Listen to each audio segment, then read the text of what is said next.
Kondisi mobil Putra Sulung yang tertabrak kereta api seri CC 2018340 dari Raja Basa menuju Batu Raja.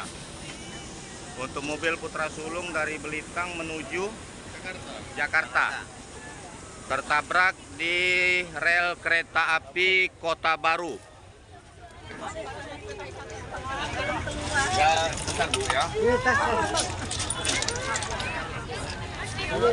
Kondisi cukup memprihatinkan.